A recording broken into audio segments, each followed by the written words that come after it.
Senhores telespectadores, nos nossos programas eu tenho-lhes falado de figuras bastante notáveis da história portuguesa. Tenho falado de escritores, de poetas, de navegadores, de condes, de heróis, de soldados, de intelectuais, políticos. Bom, nunca falei naqueles que podem considerar-se os fundadores de Portugal. Tudo tem um princípio. Este país que nós hoje somos deve a sua formação à atividade e à ação e às atitudes tomadas por algumas grandes figuras que geralmente se não recordam. E eu achei que hoje devia falar-lhes nisso. Vou-lhes falar no conde Dom Henrique e na sua mulher, a condessa Dona Teresa. Eles costumam dizer, o primeiro rei de Portugal foi Dom Afonso Henriques, claro que foi. Agora, os avós de Portugal, os homens a quem se deve a independência do condado, são fundamentalmente os pais de Dom Afonso Henriques. Eu vim a Braga, estou-lhes aqui a falar neste largo, que é o Largo da Sé, mas que tem chama-se o Largo de Dom Paio Mendes. Paio Mendes foi um dos grandes arcebispos de Braga. Aliás, era de uma família poderosíssima aqui, nestas terras de Portugal. Paio Mendes, era uma família de condes, e foi arcebispo de Braga. Portanto, o largo tem o nome de um grande arcebispo. Ao fundo veem a fachada da Sé, a mais antiga catedral portuguesa. Claro que isto que estão a ver, esta Galilé, é já feita numa época muito mais moderna, mas se entrarmos aquela porta, pois o grande conjunto que se vê é ainda a igreja começada a construir no século XI pelo primeiro bispo de Braga, arcebispo, ele até foi arcebispo, Dom Pedro. Vamos entrar para ver o que é realmente essa grande igreja e vamos depois falar do conde Dom Henrique e da condessa Dona Teresa.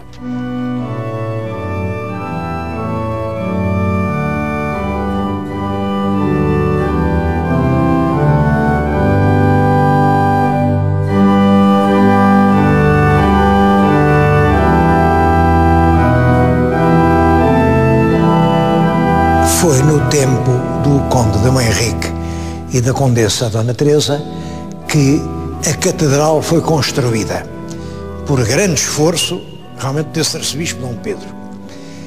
Depois foram fazendo à volta outras capelas, outras construções. Eu neste momento estou-lhes a falar numa capela feita já no século XIV, chamo-lhe a Capela dos Reis, e vim aqui porque é aqui que se encontram as sepulturas da rainha, a condessa rainha Dona Teresa, e do marido, o conde Dom Henrique. São os dois túmulos que estão agora a ver. São realmente eles, como eu disse, os avós de Portugal. Bom, eu agora queria falar-lhes de temas muito sérios e o senhor telespectador, se não gosta de história, desliga o programa. Porque o que vou contar não é uma coisa fácil. O que se costuma dizer é muito simples. Realmente o imperador Afonso VI tinha uma filha, que era a Dona Teresa, arranjou-lhe um marido, que era o Dom Henrique, depois deu-lhes um condado, que era o condado portucalense, e depois o filho deles fez o condado independente e ficou o reino de Portugal. Devo dizer que isso é simples demais para ser verdade. A realidade é sempre muito mais complexa, muito mais. Bom, e eu queria deixar uma ideia, eu também não vou dizer que seja completamente verdadeira, mas vou dar as linhas principais do que se passou. O que acontece é que no século XI, a Península Ibérica tem vários reinos. Tem os reinos do Aragão, tem lá em cima a Navarra, depois tem aqui no Ocidente 3 reinos, que é Castela, Leão e Galiza. Tem mais terras que vão quase até ao Tejo, que são o Condado de Coimbra, e quem manda nisso é realmente o imperador Fernando Magno. O imperador Fernando, quando morreu, dividiu as terras pelos filhos. Afonso deixa um dos reinos, para o Sancho deixa outro reino, para o Garcia deixou outro reino, e dizer que aqui toda esta Galiza, tudo isto pertencia ao rei Garcia. Bom, mas isto logo cria uma certa tensão, porque o Dom Afonso VI, Dom Afonso, não achava bem que os reinos se dividissem e, portanto, quer continuar com uma grande Ibéria, com uma península completa, e começa por derrotar o irmão Garcia. Depois há quem diga que matou, há quem diga que não matou o infante Dom Sancho, o rei Dom Sancho, seja como for, ficou ele o rei de tudo isto, e é esse rei Dom Afonso VI, que ele tem filhas, uma filha que casa com o conde Dom Raimundo, Dona Urraca, e é a Dona Urraca que é a sucessora do trono, ela é filha mais velha, herdar o trono do pai. Depois tinha uma outra filha, que não era filha do matrimónio, era filha fora do matrimónio, mas era uma verdadeira princesa, descendente, aliás, de família real, que era a Dona Teresa, e essa casou-a com um conde vindo lá de França, vindo da Borgonha, o conde Dom Henrique, e entregou-lhes o condado portucalense. Até aí foi assim que as coisas passaram. Simplesmente, nessa altura, não julguem que as coisas eram simples. Havia grandes tensões, grandes forças contraditórias que agitavam tudo isto. É claro que a primeira era a que opunha os cristãos aos mouros. Não julguem assim que era fácil, cristãos daqui, mouros de lá, não. Porque os mouros que estavam do lado da fronteira eram uns mouros já semi-civilizados, uns mouros, enfim, olha, até eram nossos aliados. O rei Mouro de Badajoz, que era o Almutaquilo, até pagava tributo aos condes para não lhes fazerem a guerra, e mais do que isso, até lhe deu aos condes uma região muito boa. Imagina uma região que metia Lisboa, Sintra e Santarém, deu-lhes tudo isso, fica lá com isso, e ajudem-me se os almorávidas eram os mouros da África, norte da África, uns mouros ferozes, esses sim, eram sangrentos, selvagens, onde eles passavam não ficava nada vivo, era um terror. E aqui os mouros da península sentiam-se muito mais parecidos com os cristãos do que com aqueles terríveis mouros que vinham lá da África. E, portanto, pagavam aos cristãos tudo o que fosse preciso para os ajudarem a defender-se dos almorávidas. Essa era uma tensão. Mas havia outra tensão, num plano completamente diferente, mas muito importante, muito importante.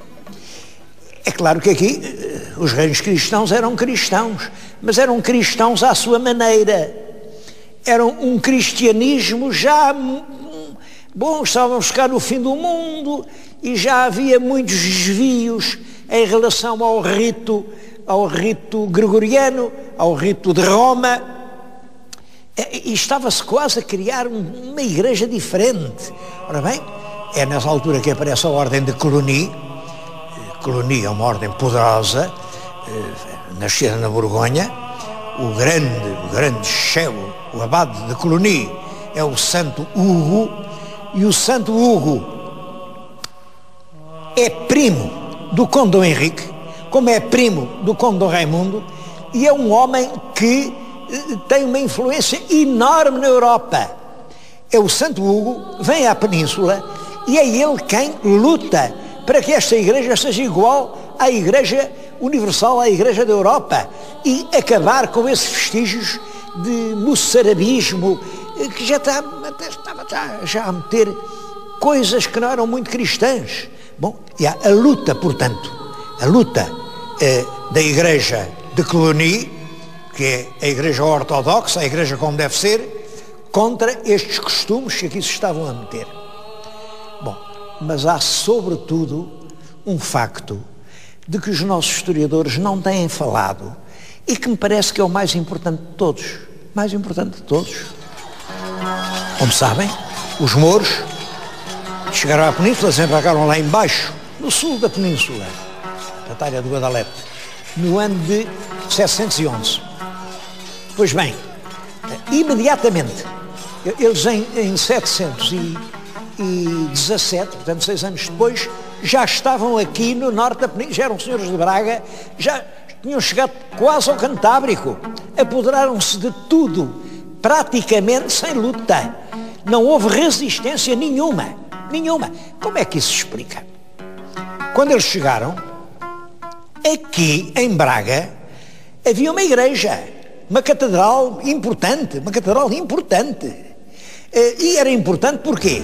Porque Braga era uma terra muito importante. Braga tinha sido a capital da antiga província da Galécia.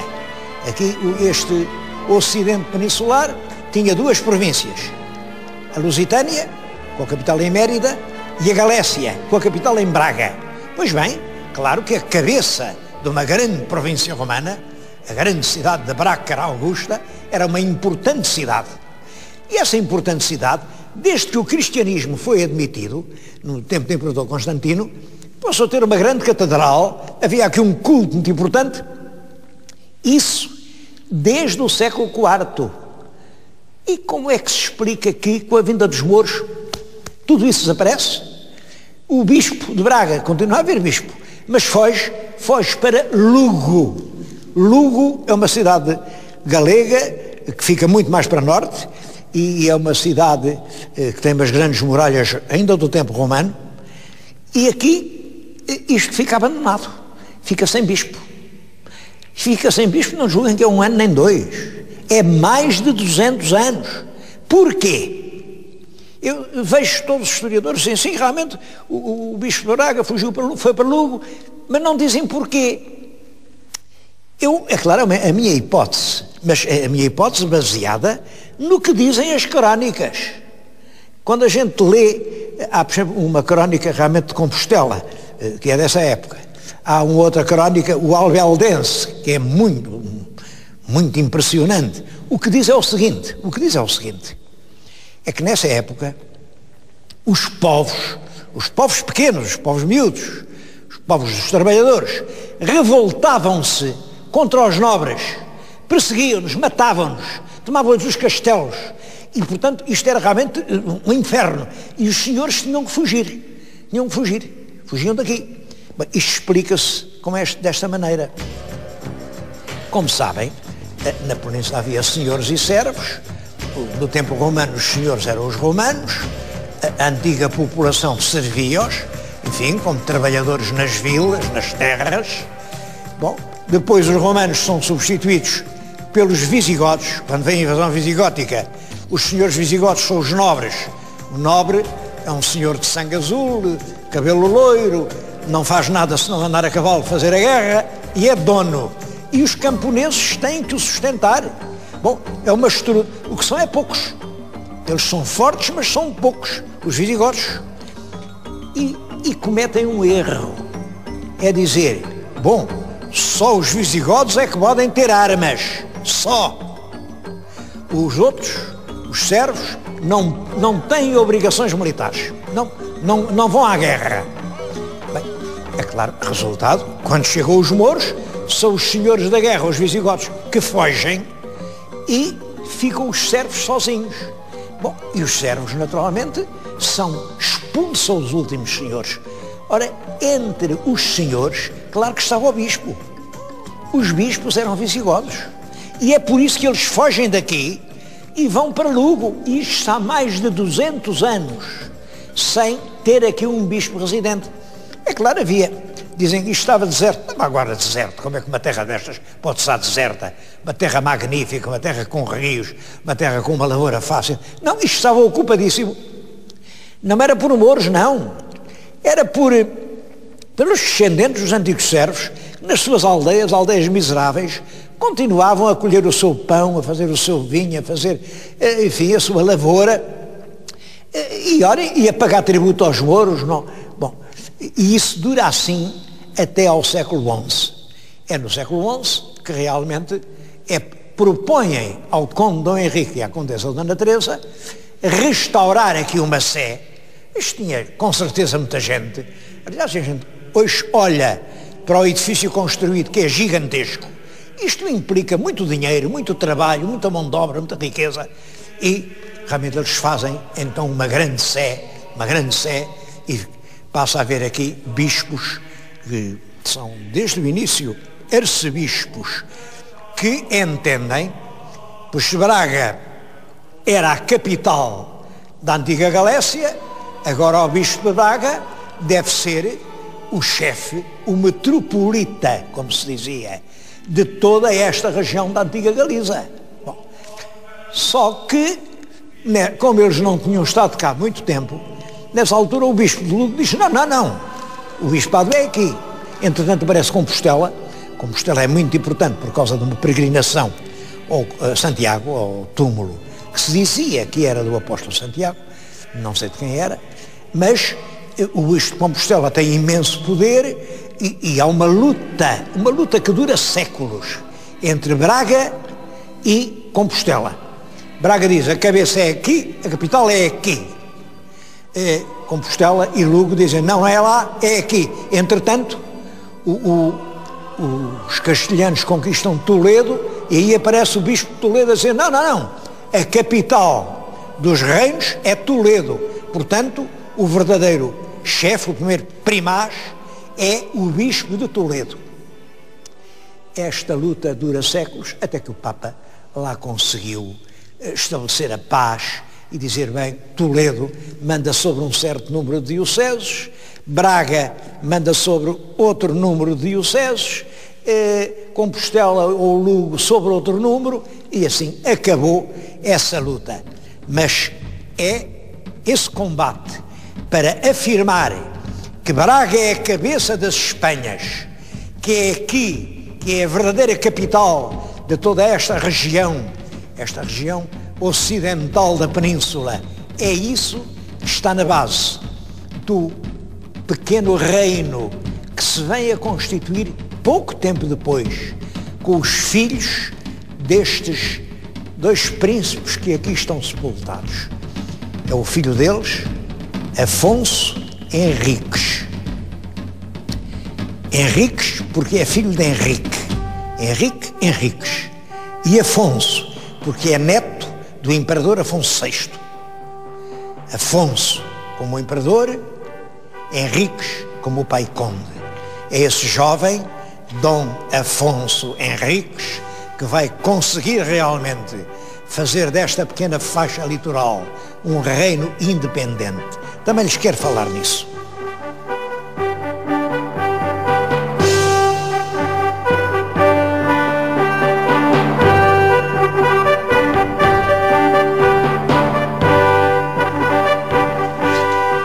Mas, antes de falar de Dom Afonso Henriques, queria aqui dizer uma coisa. Eu há momentos falei nas grandes tensões que eram realmente cristãos contra mouros, eram o rito romano contra os ritos moçárabes, eram os senhores contra os servos, mas havia uma outra tensão muito forte. Eram os portucalenses contra os galegos. Na Galiza, para norte, na região norte, predominavam os grandes senhores. De certo modo, a estrutura visigótica tinha-se mantido um pouco, grandes senhores e servos. Para o sul, pelo contrário, os camponeses, os servos, tinham-se organizado, faziam comunidades, concelhos. É assim que nascem os concelhos portugueses. Bom, e essa gente do sul, é claro, acaudilhada pelos grandes senhores aqui do Ribadouro, essa gente não aceitava bem que viesse agora para cá mandar os galegos, até porque a condessa rainha Dona Teresa tinha enviuvado, morreu o conde Dom Henrique, e ela parece que casou outra vez com o mais forte fidalgo da Galiza, o conde Fernão Pérez de Trava. Bom, há quem diga casou, não casou, eu penso que sim, casou, não tenho dúvida nenhuma disso. Há um documento em que ele assim intitula até marido da rainha. Naturalmente não casou, enfim, lá com as formalidades, mas de qualquer maneira a rainha de Portugal é agora a mulher do conde da Galiza. E isso faz com que os portugueses fiquem numa situação difícil. Então agora os portugueses vão fazer parte do condado da Galiza. Bom, é isso que gera o atrito entre o condado portucalense. O condado portucalense é estas terras de Portugal com as de Coimbra, é um condado de Coimbra, entra pela Beira e vai praticamente até Santarém.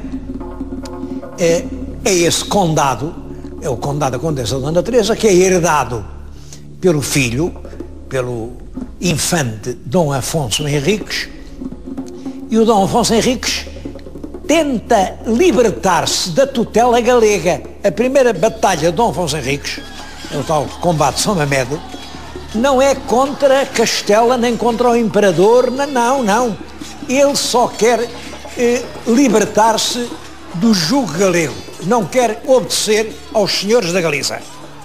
E é então o tal combate de São Mamede. Isso também é muito interessante, porque durante muito tempo andou-se a discutir onde é que terá sido o combate de São Mamede, porque é essa batalha que chamam-lhe a primeira tarde portuguesa, a primeira grande manifestação da independência portuguesa. Bom, olhem, estudaram e acabaram de fazer um monumento lá a norte de Guimarães. Foi uma pena porque está no lugar errado. O combate travou-se no campo de São Mamede. Isto diz uma fonte do século XII. Mas no século XIII já dizem o campo de São Redanhas. Redanhas é uma palavra que ainda hoje existe no castelhano. Redanhas quer dizer vísceras ou feitos de grande valentia. No sítio onde se travou uma batalha, certamente feitos de valentia, chamavam agora aquilo campo de São Redanhas. E no século XIV tornam a chamar-lhe campo de São Redanhas. Onde seria o campo de São Redanhas? Bom, e era isso que ninguém sabia. Ora, basta ler o Fernão Lopes na crónica de Dom João I, ele diz onde era o campo de São Redanhas. Era a meia légua de Guimarães para quem vem do Porto. Olha, ainda lá está uma ponte, a ponte sobre o Rio Selho, foi ali, naquela planície que se deu a batalha. Pois bem, não há lá nada para comemorar isso, foi a primeira vitória portuguesa. E não há dúvida nenhuma se ali é que era o campo de São Redanhas, sabemos por uma fonte do século XIV, é evidente que ali é que se deu a batalha. Essa batalha foi decisiva porque Dom Afonso Henriques liberta-se da autoridade da mãe, que era a condessa, enfim, aqui e passa a intitular-se ele próprio senhor de um condado. Depois, como Dom Afonso Henriques era um homem realmente extremamente astuto e hábil, era um finíssimo político, ele vou dizer, eu agora sou vassalo do Papa, até lhe pago um tributo de 2 onças de ouro todos os anos. Ora bem, segundo a lei feudal, ninguém podia ter 2 senhores. Ainda hoje se diz, não se deve servir a 2 senhores. Apesar de haver muita gente que serve a 2 e até a 3. Hein? Eu conheço aí sujeitos que têm servido a tantos senhores que eu até... Bem, não percebo. Mas a velha lei portuguesa era esta. Ninguém pode servir a 2 senhores. E o Dom Afonso Henriques, se uma vez que era vassalo do Papa, do sucessor de São Pedro, do Santo Padre, não podia ser também vassalo do primo, que era o rei de Leão e Castela, porque ninguém serve a 2 senhores. E é assim que ele consegue que Portugal fique independente do reino de Leão e Castela e transformá-lo num país independente. Eu vim falar-lhes nisto aqui num lugar privilegiado, que é o Museu da Catedral da Sé de Braga. É o mais importante museu de arte sacra que existe em Portugal. Eu, nesta altura, estou junto de uma vitrine com peças de marfim. Por exemplo, isto é uma das coisas mais maravilhosas que eu vi até hoje feitas em marfim. É uma coisa espantosa. Bom, mas o museu está cheio de tesouros de ourivesaria, de prata, de paramentos preciosos, de escultura, de pintura, de relíquias históricas, de talha preciosa, de peças arqueológicas. Olhem, até está aqui, parece uma coisa insignificante, uma pequena cruz de ferro. Foi naquela cruz que desembarcaram os primeiros portugueses no Brasil e foi a cruz que presidiu à primeira missa dita na terra de Santa Cruz. Que pena que este museu seja tão pouco visitado. Porquê é que as pessoas não vêm aos museus? Eu bem sei que cobra-se à entrada, pois claro, cobra-se uma pequena propina. Olhem, para visitar este museu todo, pagam-se 2 euros. E o museu geralmente está vazio. Para ir ao futebol, pagam 50 euros. E não há lugar nos estádios. O que é que isto quer dizer? Eu costumo dizer que bendito seja o país que tem o futuro nas suas mãos. Às vezes penso que Portugal tem o futuro não é nas mãos, é nos pés. Estamos a trocar os pés pelas mãos.